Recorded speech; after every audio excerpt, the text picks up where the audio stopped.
Welcome to happy school by Alfar. അപ്പോൾ ഇന്ന് നമ്മൾ ഓണപരീക്ഷയ്ക്ക് നിർബന്ധമായിട്ടും നിങ്ങൾ പഠിച്ചു പോകേണ്ട ഒരു ഭാഗത്തെ പറ്റിയിട്ടാണ് ഡിസ്കസ് ചെയ്യാൻ പോകുന്നത്. രാസമാറ്റവും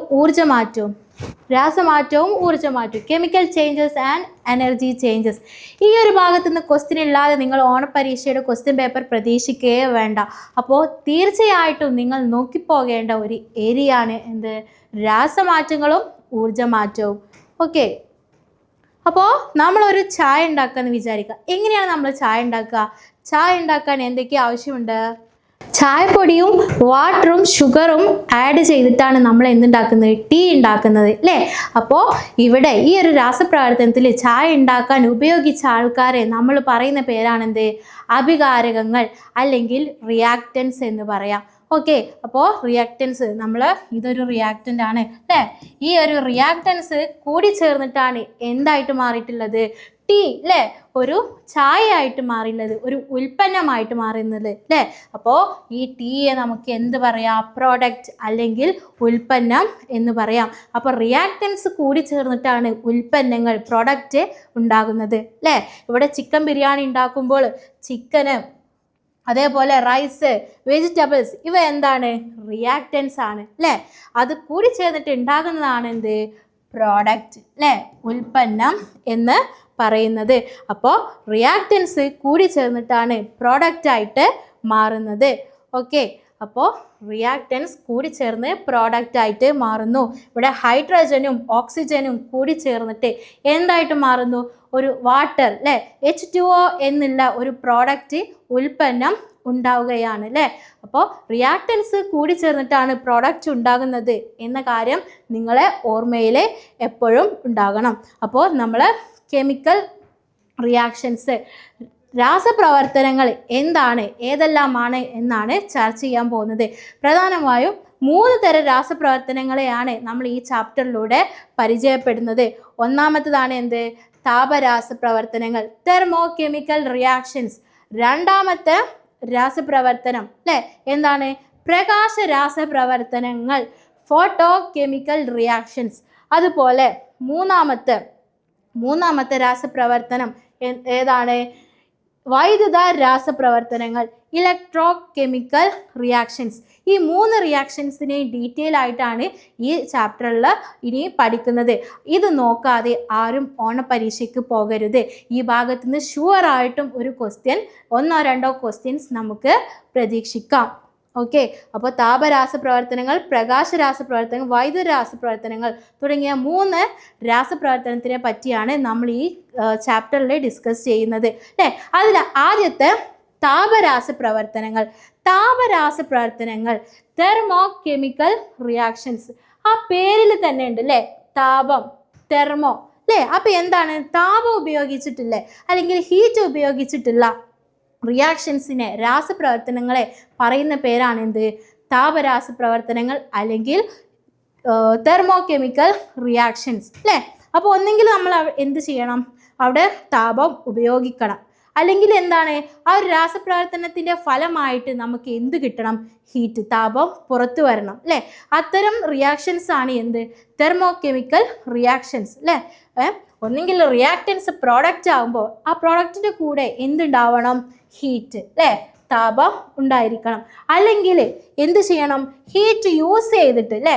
താപം ഉപയോഗിച്ച് കൊണ്ടിട്ട് ഒരു റിയാക്ഷൻ നടന്നിട്ട് അവിടെ പ്രോഡക്റ്റ് ഉണ്ടാകുന്നെങ്കിൽ ഇത്തരത്തിലുള്ള രാസപ്രവർത്തനങ്ങൾ, താപം ഉപയോഗിച്ചിട്ടുള്ള രാസപ്രവർത്തനങ്ങൾ നമ്മൾ പറയുന്ന പേരാണ് എന്ത്? തെർമോ കെമിക്കൽ റിയാക്ഷൻസ് അല്ലെങ്കിൽ താപരാസപ്രവർത്തനങ്ങൾ. ഈ ഒരു കാര്യം പഠിച്ചു വെച്ചാൽ അല്ലേ, ഹീറ്റ് ഉപയോഗിക്കുക അല്ലെങ്കിൽ താപം ഉപയോഗിച്ചിട്ടില്ലെങ്കിൽ അല്ലെങ്കിൽ താപം പുറത്തു വിടുന്ന രാസപ്രവർത്തനങ്ങളാണ് താപരാസപ്രവർത്തനങ്ങൾ.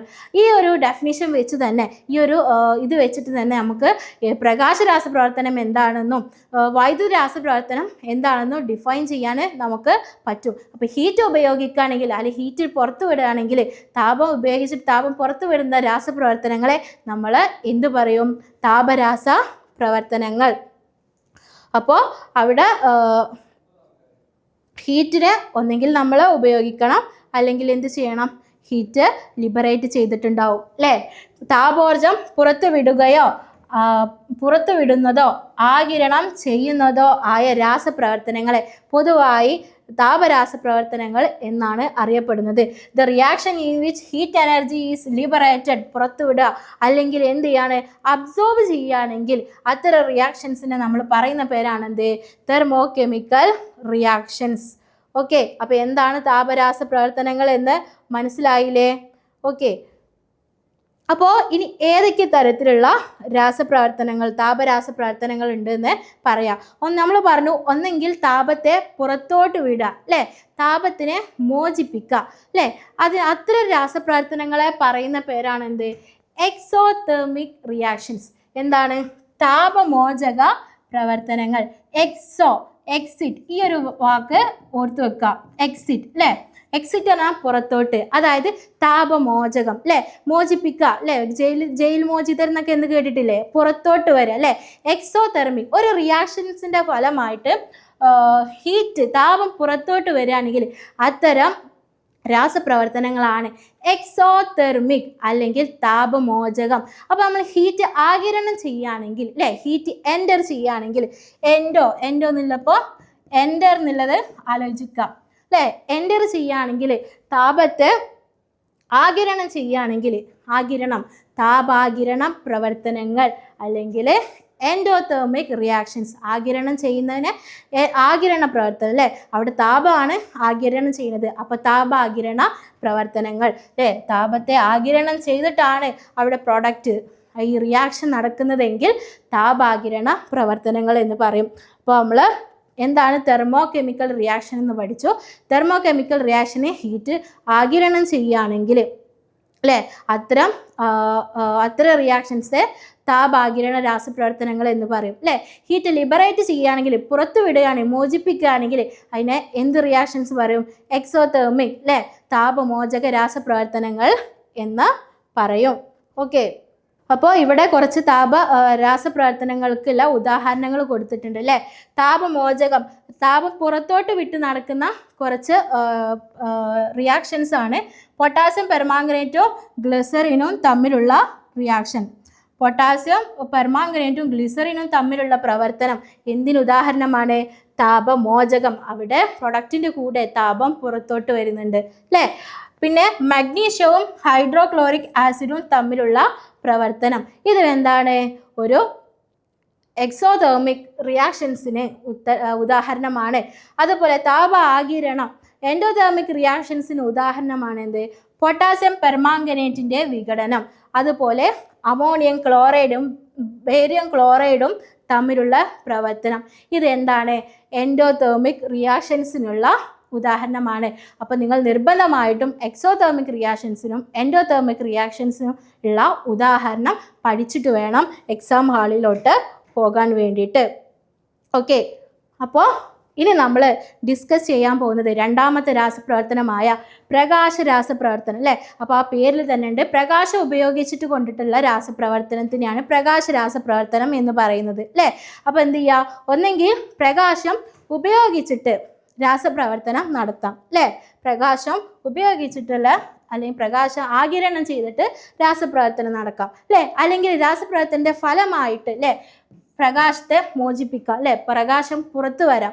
അത്തരം റിയാക്ഷൻസും ഉണ്ട്, അല്ലേ.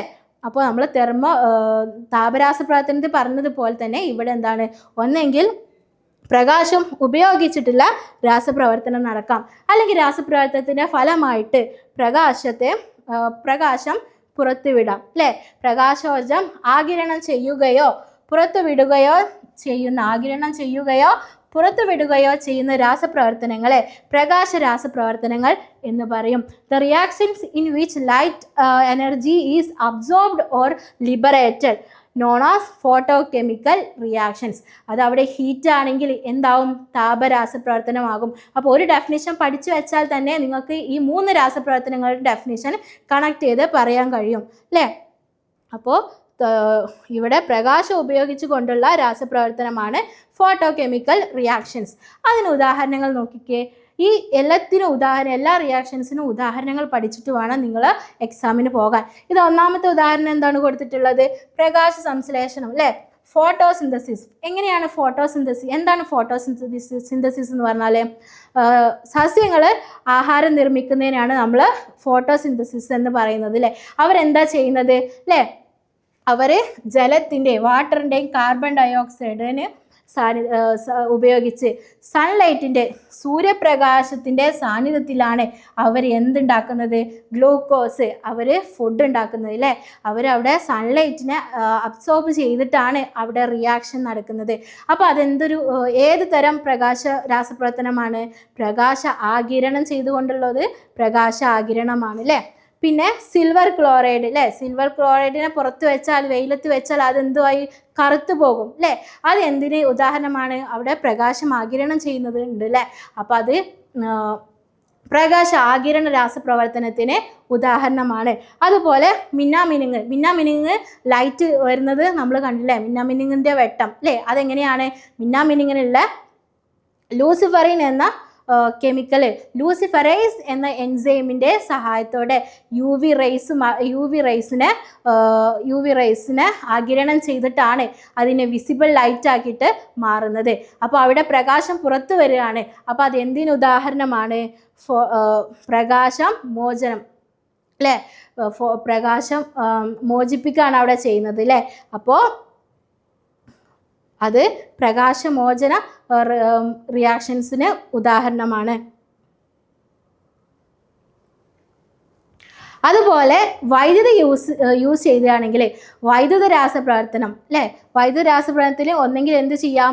ഇലക്ട്രിസിറ്റി ഉപയോഗിക്കാം. ഇലക്ട്രിസിറ്റി ഉപയോഗിച്ചു കൊണ്ടുള്ള വൈദ്യുത രാസപ്രവർത്തനങ്ങൾ ഉണ്ടാവും. അല്ലെങ്കിൽ രാസപ്രവർത്തനത്തിൻ്റെ ഫലമായിട്ട് എന്ത് ചെയ്യാം? വൈദ്യുതി ലിബറേറ്റ് ചെയ്യാം അല്ലേ. വൈദ്യുതി രാസപ്രവർത്തനത്തിൻ്റെ ഫലമായിട്ട് നമുക്ക് വൈദ്യുതി കിട്ടും അല്ലേ. അത്തരം രാസപ്രവർത്തനങ്ങളെ പറയുന്ന പേരാണെന്ത്? വൈദ്യുത രാസപ്രവർത്തനങ്ങൾ. ഒന്ന് വൈദ്യുത ആഗിരണ രാസപ്രവർത്തനങ്ങളുണ്ട്, വൈദ്യുത മോചക രാസപ്രവർത്തനങ്ങളുമുണ്ട് അല്ലേ. ഇലക്ട്രിസിറ്റിനെ ലിബറേറ്റ് ചെയ്യുകയാണെങ്കിൽ അത് വൈദ്യുത മോചക രാസപ്രവർത്തനമാണ്. അതേപോലെ അതിനെ അബ്സോർബ് ചെയ്യുകയാണെങ്കിൽ വൈദ്യുതി ഉപയോഗിച്ചിട്ട് കൊണ്ടുള്ളതാണെങ്കിൽ ആഗിരണ രാസപ്രവർത്തനമാണ്. അപ്പോൾ വൈദ്യുത രാസപ്രവർത്തനം എന്ന് പറഞ്ഞാൽ രാസപ്രവർത്തനം നടക്കുമ്പോൾ വൈദ്യുതോർജ്ജം ആഗിരണം ചെയ്യുകയോ ഉൽപ്പാദിപ്പിക്കുകയോ ചെയ്യുന്ന രാസപ്രവർത്തനങ്ങളാണ് വൈദ്യുത രാസപ്രവർത്തനം എന്ന് പറയുന്നത്. If electrical energy is absorbed or produced അല്ലേ. ഇലക്ട്രിക്കൽ എനർജി അബ്സോർബ് ചെയ്യുക അല്ലെങ്കിൽ പ്രൊഡ്യൂസ് ചെയ്യുക, റിയാക്ഷൻസിൻ്റെ ഭാഗമായി ഇലക്ട്രിക്കൽ എനർജി പ്രൊഡ്യൂസ് ചെയ്യുക. ഇത്തരം രാസപ്രവർത്തനങ്ങൾ നമ്മൾ എന്ത് പറയാം? വൈദ്യുത രാസപ്രവർത്തനങ്ങൾ എന്ന് പറയാം. ഇതിനുള്ള ഉദാഹരണങ്ങൾ നോക്കാം അല്ലേ. ഡ്രൈ സെല്ലിലുള്ള കെമിക്കൽ എനർജി അല്ലെ, കെമിക്കൽ റിയാക്ഷൻ്റെ ഫലമായിട്ട് നമുക്ക് എന്ത് ചെയ്യാം? അവിടെ വൈദ്യുതി ഇലക്ട്രിസിറ്റി പ്രൊഡ്യൂസ് ചെയ്യുന്നുണ്ട് അല്ലേ. ഇതൊരു വൈദ്യുത രാസപ്രവർത്തനത്തിന് ഉദാഹരണമാണ്. അതുപോലെ ലെമൺ സെല്ല് അല്ലേ, ചെറുനാരങ്ങ ഉപയോഗിച്ചിട്ടുള്ള സെല്ല് അല്ലേ. ചെറുനാരങ്ങ ഉപയോഗിച്ചിട്ടുള്ള ബാറ്ററി എന്തിനാണ്? ഒരു വൈദ്യുത രാസപ്രവർത്തനത്തിന് ഉദാഹരണമാണ്. അവിടെ വൈദ്യുതി ഇലക്ട്രിസിറ്റി പ്രൊഡ്യൂസ് ചെയ്യുന്നുണ്ട്. പിന്നെ ഇലക്ട്രോപ്ലേറ്റിംഗ് ഇത് നിർബന്ധമായിട്ടും നിങ്ങൾ മനസ്സിലാക്കി പോവേണ്ട ഒരു ഉദാഹരണമാണ് ഇലക്ട്രോപ്ലേറ്റിംഗ്. എന്താണ് ഇലക്ട്രോപ്ലേറ്റിംഗ് എന്ന് കൃത്യമായിട്ട് പഠിച്ചിട്ട് വേണം പോകാൻ. ഇലക്ട്രോപ്ലേറ്റിങ്ങും എന്തിന് ഉദാഹരണമാണ്? അവിടെ വൈദ്യുത രാസപ്രവർത്തനത്തിന് ഉദാഹരണമാണ്. അപ്പോൾ നമ്മൾ മൂന്ന് രാസപ്രവർത്തനങ്ങളെയാണ് ഡിസ്കസ് ചെയ്തത്. ഇത് കൃത്യമായിട്ട് പഠിച്ചിട്ട് വേണം നിങ്ങൾ എക്സാമിന് പോകാൻ. താപരാസപ്രവർത്തനങ്ങൾ, അതുപോലെ പ്രകാശ രാസപ്രവർത്തനങ്ങൾ, വൈദ്യുത രാസപ്രവർത്തനങ്ങൾ, ഈ 3 രാസപ്രവർത്തനങ്ങളും കൃത്യമായി പഠിച്ചു പോയാൽ ഷുവറാണ് ഇതിൽ നിന്നും ക്വസ്റ്റ്യൻ വരും. ഇതിൻ്റെ ഉദാഹരണ സഹിതം പഠിച്ചാൽ നിങ്ങൾക്ക് A+ നേടാൻ കഴിയും. അപ്പോൾ അടുത്ത ക്ലാസ്സിൽ കാണുന്നതുവരെ ബൈ.